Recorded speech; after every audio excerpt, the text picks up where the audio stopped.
Hi friends.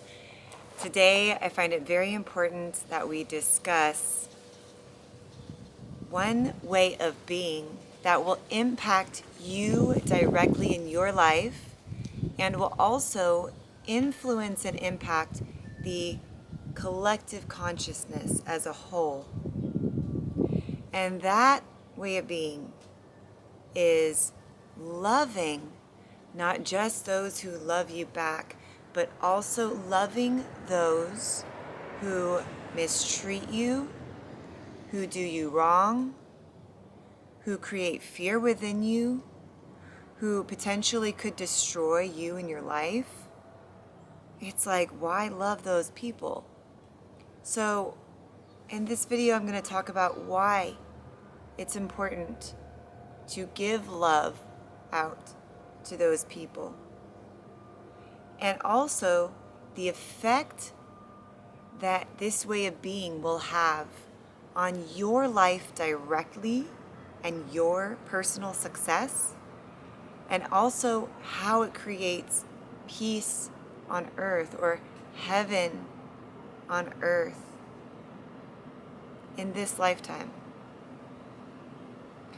If we haven't met yet, my name's Frances Eve, and I've created Holistretch to help you feel good and free in your physical body, your spiritual, your emotional, and your psychological body. So please subscribe to this channel if health and wellness is something that means a lot to you, where there are a lot more videos like this one. And let's go dive right in.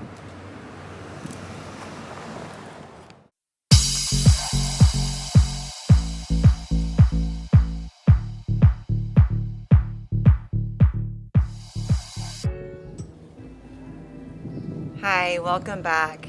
I'm very grateful that you chose to have this conversation today and to take a little bit of a deeper understanding of what is possible, what you can create to make a better place for us, for our future generations, and just for this immediate moment right now.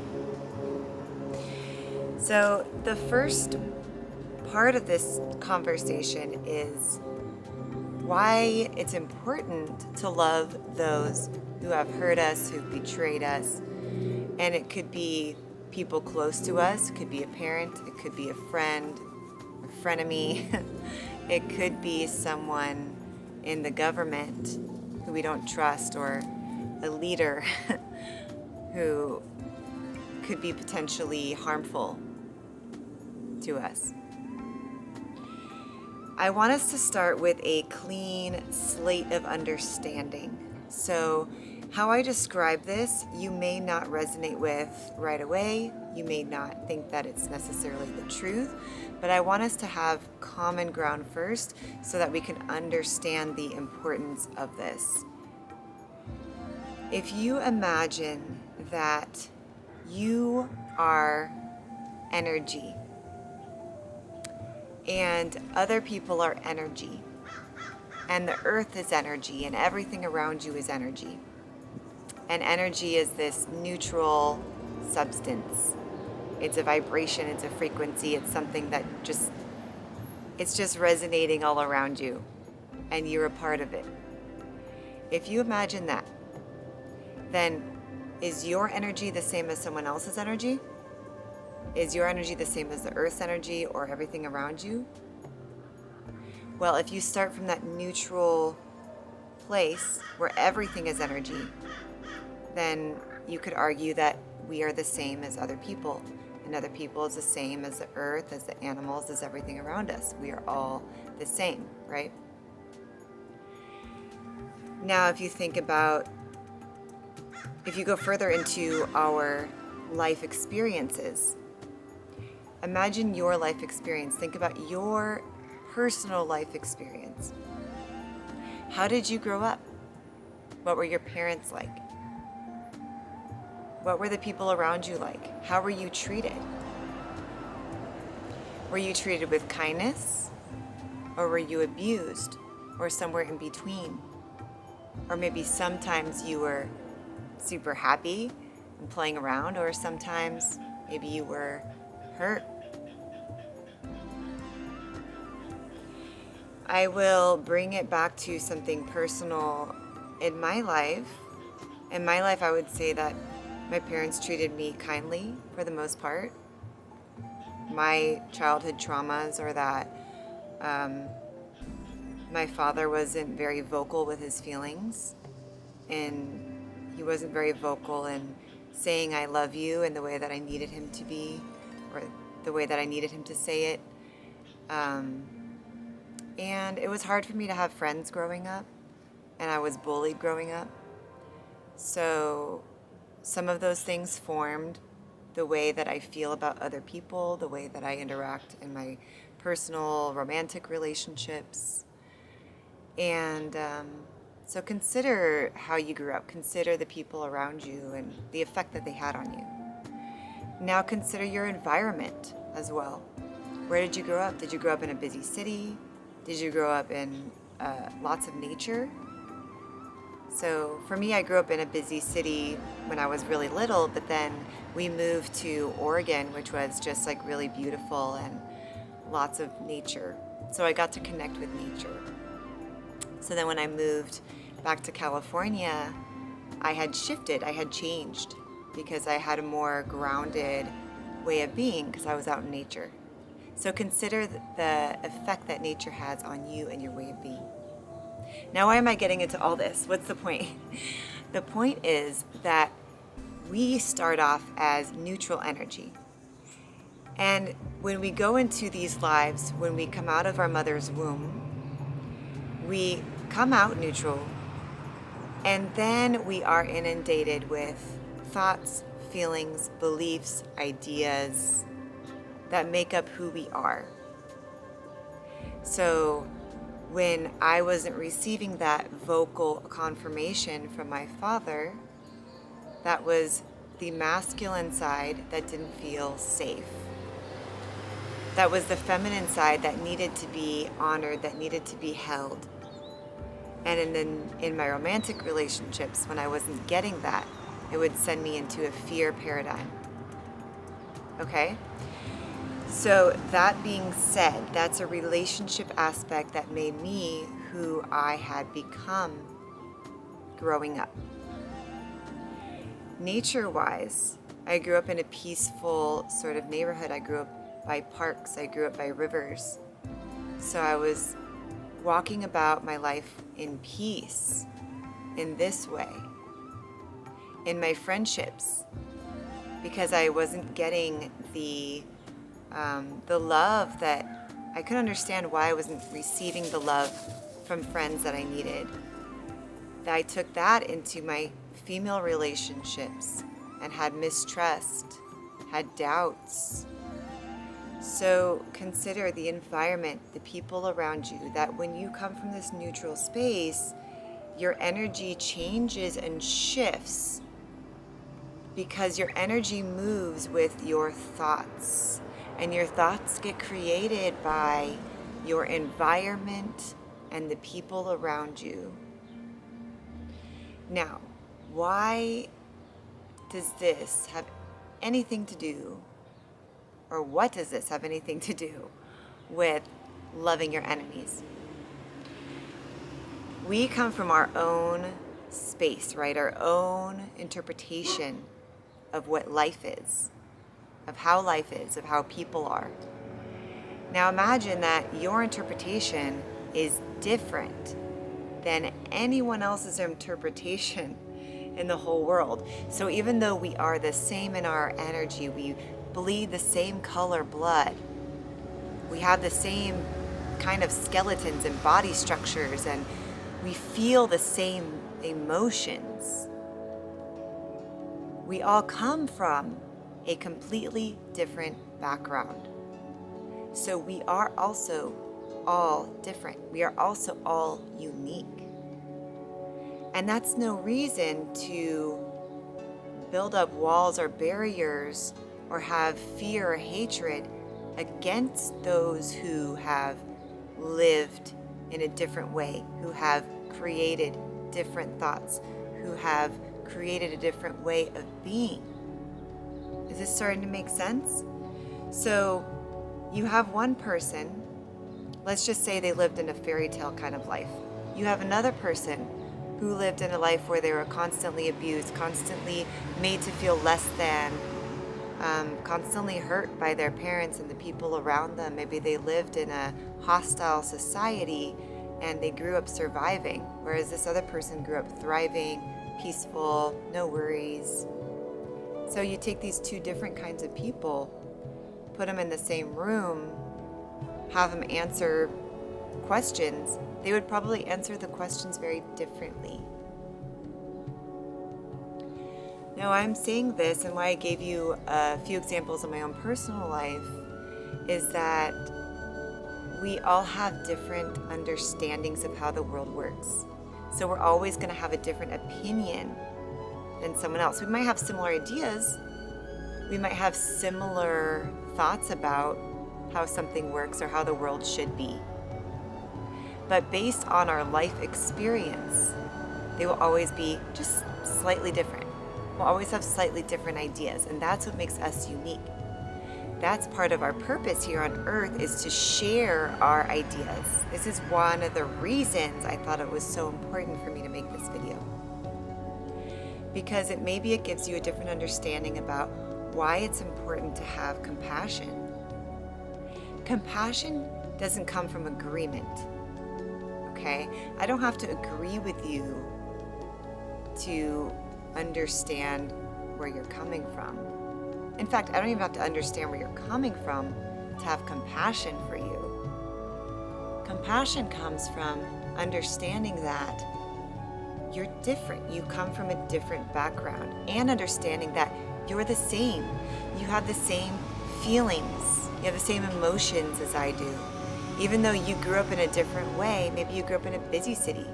Maybe your father did say, I love you. Maybe you had lots of friends growing up. But we can agree on certain things and we can disagree on other things, and we don't have to hate each other for it. So this is a way to start to have compassion towards people around us, even if they have disagreements with us, even if they believe in something we don't believe in. It could be different political view. It could be a different view on how the planet should be treated. Maybe they're coming from an idea that we might judge as being greedy, or we might judge as being selfish. But potentially where they're coming from is an understanding that is different than your understanding. Okay? So getting that understood, that much of the time, when we have a disagreement with somebody, it's not that either one is wrong. It's that we just don't understand each other because we didn't come from the exact same life that the other person came from. If you've ever heard that quote, walk a mile in their shoes and then judge them. So walking a mile in their shoes is just saying, like, you didn't come from the same life they came from. You didn't have the same thought structure they had. You didn't have the same experiences that person had. So how could you possibly say that their idea is wrong, that their opinion's wrong, that what they're doing is wrong, that what they look like is wrong? Now, I can understand that this compassion is a little more difficult when it comes to people in higher power who have the potential to destroy our planet or destroy our freedom. So how do you have compassion and love towards those people, and why would you? Well, first of all, they're also people. They are also people. And second of all, we are people of the same energy. So when we express hatred or express fear onto another energy source, which we are a part of, inadvertently we are affecting ourselves, our personal lives. The only way to really thrive and find freedom in our personal life is to forgive our enemies, is to love our enemies, is to share compassion with those who potentially bring fear into our lives or we feel are unjust. Because we don't understand where they're coming from. We don't understand their background, their mindset. Oftentimes when somebody reacts and does something damaging, like hurtful, like maybe they physically hurt us or they hurt us in a way that is hurting our environment, they literally can't even understand where we're coming from. And by just hating on that, by hating on those people, by wishing them harm, because they have the same energy frequency as we do, because they are also another human being, it bounces back to us. We only hurt ourselves when we wish harm against someone else, no matter how separated they seem to be. So why should we love those who hurt us, who wish us harm? Because when we love those, we create forgiveness and we create a freedom energy around ourselves and our own life and the people around us. We start to have compassion for those people who have walked a different path than us.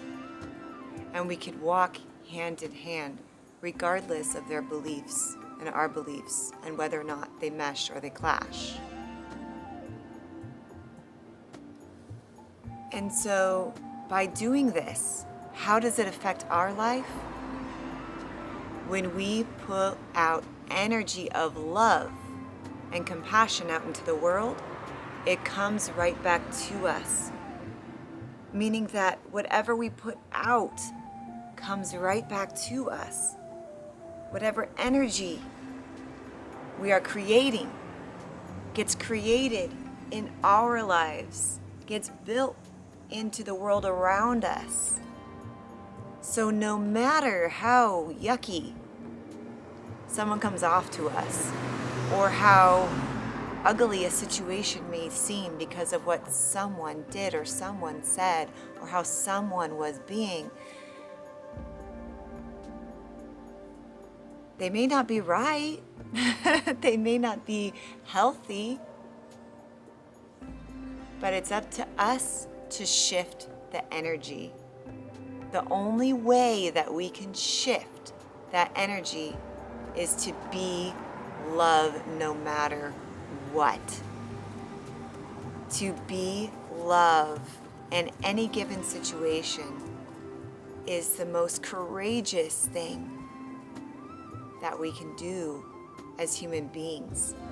It is the highest vibration that we can vibrate, that we can resonate at. And when we are resonating at that love vibration, judgments fall away, criticisms fall away, hatred falls away, fear falls away. Now imagine if every single person on this planet chose to be in love. How the resonance of anger, of fear, of sadness, of depression would fall away. How suicide would fall away. How poverty would fall away. Why?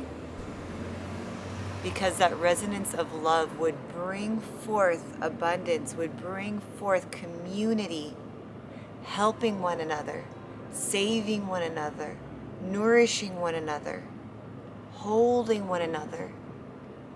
As we hold ourselves, as we nourish ourselves, as we feed ourselves with that highest resonance, that highest vibration, magnifying out into the world to bring in blessings, to bring in love.